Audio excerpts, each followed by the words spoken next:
hard to get people on the circuit breaker and the county if they moved to help with that, those who are fixing stuff. So if you got somebody in mind, have them contact.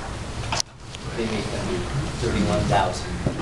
But like I said, in material sense, $3-4 is not a lot. But It adds up. you know, just your basic thing, you're talking over $10, almost $30 in some respects. That's somebody's day's worth of groceries or a couple days worth of groceries. That's the only point that I was trying to make. And they're not going to come in here and identify themselves as being in a position hurt. They just suffering summers. Thank you. Any other?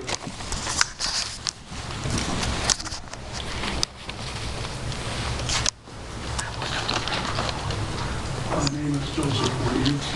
I live in the Cobblestone development. I've lived there for about 9 years. I'm 80 years old and retired and on fixed income. I just got through paying a 40% increase in my property taxes. 40%, okay? The money you collect from us in taxes should be based on your need for revenue. I'm sure your need for revenue didn't go up 40% in 1 year, okay? This is a public hearing. You're looking for public input on this proposed tax increase. My input is hell no. Thank you.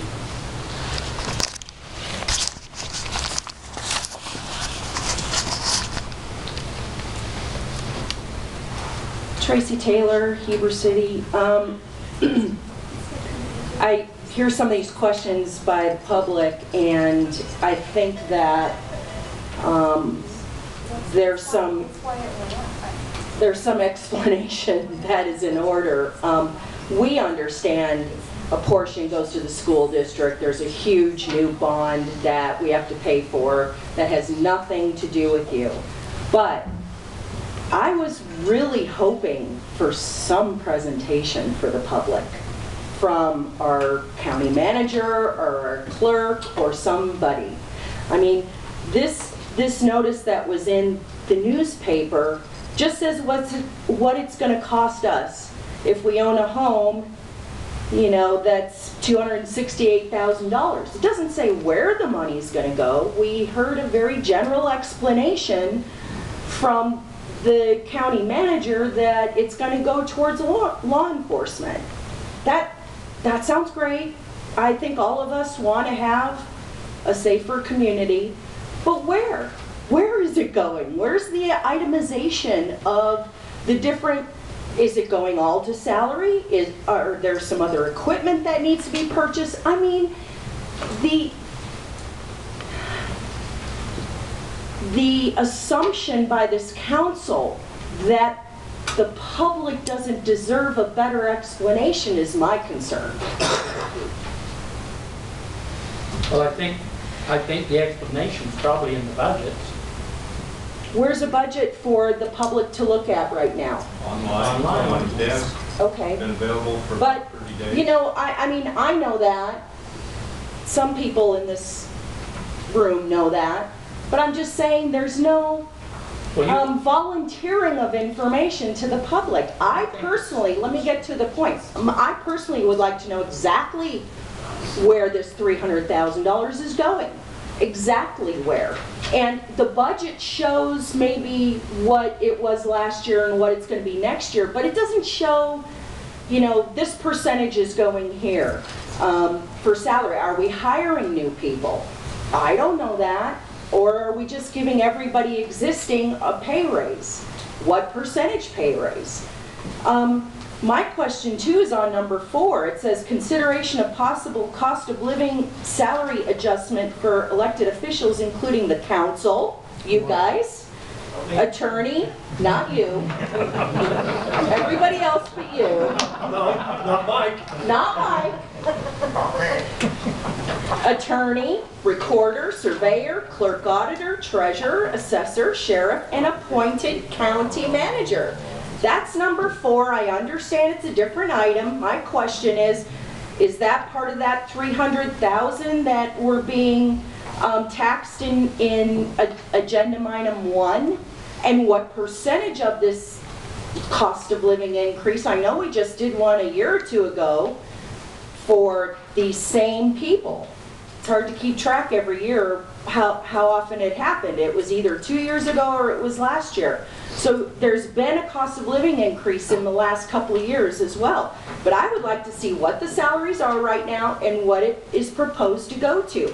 I think that's only fair for these widows and widowers that are on a fixed income to know what exactly the cost of living increase is. So that's where I'm just When trying we to get more that, information. We can mention what that is. We can bring that up when it comes up. And I think we deserve some sort of presentation of what the needs are of the Sheriff's Department. And I know this is not a fun subject to talk about between Wasatch County and Heber City, but maybe it's time to start talking about consolidation of our police and our EMS and our Sheriff's Department. I mean, Kelly, did you hear that? well, you know, that There's some here we that kind are of had that talk a little bit. We danced around that subject a couple of years ago. I'm just saying, I think the public would like to see what that would look like. And we have the right to know and to decide whether we think that's the best course in the next year, 2 or 3, you know, as a transition to move towards that. If the Sheriff's Department here needs money and Heber City citizens are paying Heber City Police as well, not just your Sheriff's Department. So there's some costs for Heber City residents that are paying county taxes as well. Thank you. Go ahead, Mike. Further explanation of that. And I apologize. You must not have been, we've had several meetings and discussed what the $300,000 is for, public meetings in the public sense. Back in June, it was presented that we had done a wage study for the Sheriff's Department and made a determination that to bring the deputies up into the lower ranges of the comparable wage studies, we'd need $300,000. And all of that proposed money is going to wages in the Sheriff's Department, 100%. And that was stated back in June. It was stated again, as we've talked about several times, in public meetings. And so we've not done anything. If you weren't here, I apologize. You didn't know. Certainly, I've not had one phone call, not one phone call to my office asking me what that's for. And my phone is there 8 to 5, Monday through Friday. I am more than happy to sit down. And I'm not saying it's the right thing, but we need to, this certainly needs to be clear that that's what that's for. The wage study was initiated because we were literally losing deputies to Park City, Heber City, because we don't pay as much per hour as Park City, Heber City, and other entities around us. So we were being outcompeted. We were actually getting them as entry level. We would train them, they would get their experience through us, and then they would move on. And we were losing not only the expertise, but then the physical manpower. So that's why we initiated the wage study. It costs anywhere from $10,000 to $15,000 for us to train, to go through posts if it's an untrained officer. And we would just lose that investment. Right. And so it's in effect actually costing us. So where are their salaries now? How much are they making a year? And how much do they... It's available on the public website for... Every one of them. But where are we at? Yeah, but, I mean, there's a public hearing here today, and there's public actually in the audience today. I was hoping you could maybe just answer those. What type of, what range do we need to be in for these officers so that they'll stay here? And About 600,000. no, per person. Oh, you mean, you're saying aggregate? Yeah. Well, Okay, Sheriff, could you speak, okay, what was the, where were we and how will we get outcompeted dollars per hour? Throughout the state of Utah, it's not just here, throughout the state of Utah, especially our road officers are being, with all the agencies throughout the state of Utah, they are trying to recruit all the law enforcement officers on the street beat, if you will. The reason for this is because of what's going on throughout the country. Law enforcement in general are very low paid throughout the state of Utah. People get into it, not for the money, they get into it to help. However, once they get into this business and things start happening, such as what's going on throughout the country, such as the shootings, the attacks on law enforcement, there are not enough people that want to get involved in the business anymore. So the state of Utah is having trouble filling the academies to hire new law enforcement. That's why you have all this recruiting going on throughout the state. And so Wasatch County, the past few years when we had our economy crunch, Wasatch County, in my opinion, did an excellent job on making sure, yes, you got a cost of living where it was needed, but they retained most of their employees until things started improving throughout the state. That's when this influx of places like Utah County or Summit County, Park City, even Heber City, started raising their wages. Wasatch County could not compete with that. As of a week ago, Wasatch County Sheriff's Office lost a deputy that we've invested a lot of money into to go to Heber City. We started begging help. We need help to increase our wages to keep the people. God bless them. $300,000 for our road officers is about half of what we need to get the wages where they need to be to retain them for long-term investment. I don't see any other way around it. I do think with this $300,000, it's going to help with our road officers, but eventually we are going to have to raise even more taxes to keep a better service. That's what the public wants, is more demand on law enforcement. It's more demand on medical service, our dispatch service, our road departments. If you want to keep good service, you've got to pay the price. That's all there is to it. So how many road officers do we have in the county sheriff's department? From our administration, 21, I believe it is. 21? Not all of them are on the road. We have, I believe, 12 right now that actually do the patrol side of things. The rest is the administration. I was under the impression when the first part of the presentation was made, you needed the $300,000 for communications. Now you're talking about patrol officers. I missed something in here or misheard. We've started a whole new dispatch center. Our communication center is a whole different area to upgrade our dispatch. Yeah, For but all the initial comments, if I remember. The 300,000 in question, communications. the 300,000 in question is all going to salaries for the law enforcement officers. That's only about half of what's needed. I think Mike did say that as part of his presentation, but along what we've been working on this, it was going to salaries for retaining people. So I think what Todd's saying is the correct. Part of the budget last year was to start a study on the communication center, which was approved last year. The funding was there, and it's just being carried over. Has nothing to do with this $300,000. Is that increasing everyone's wages? You have 21, like 12 or 14,000? No, this 300,000 will just be, we've looked at the road officers in the wage study, and there's 3 different people in the correctional side of things that will have their wages increased. What percent will increase? Did you have a number on that? That's what you just asked. I don't have an exact, it varies from different officers on the years that they have in. Yes. Plus, Sheriff, you were short on road officers, was you not? Yes.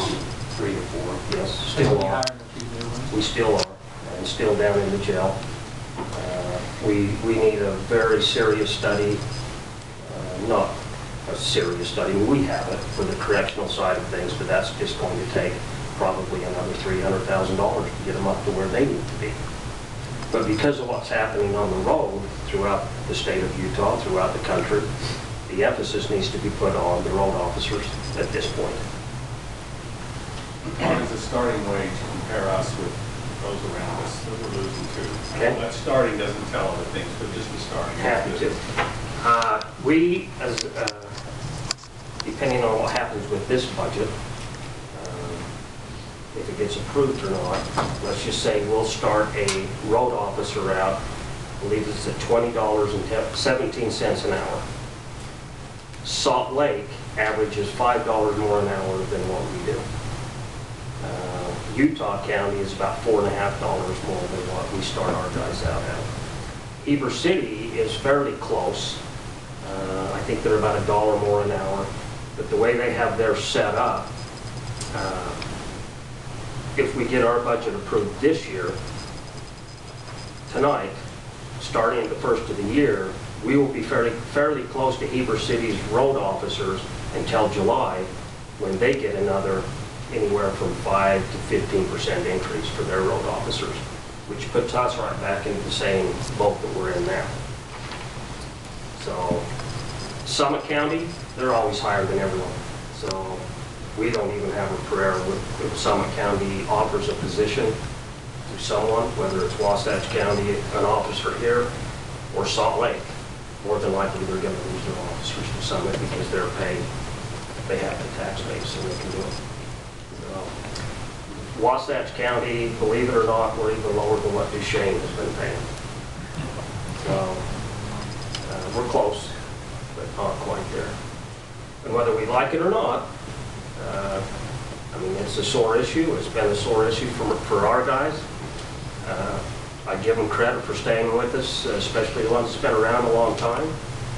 They could have moved on, but they didn't. They've rolled it out, and they need to be compensated for it and catching them up a little bit where they need it. Somehow we've got to help them out. I know it hurts, but you're going to lose a lot of great people if you don't do something. Thanks, Sheriff. Any other? To answer another question, there's some on this council that have been in favor of combining the forces for a long time. Any other comments from the public?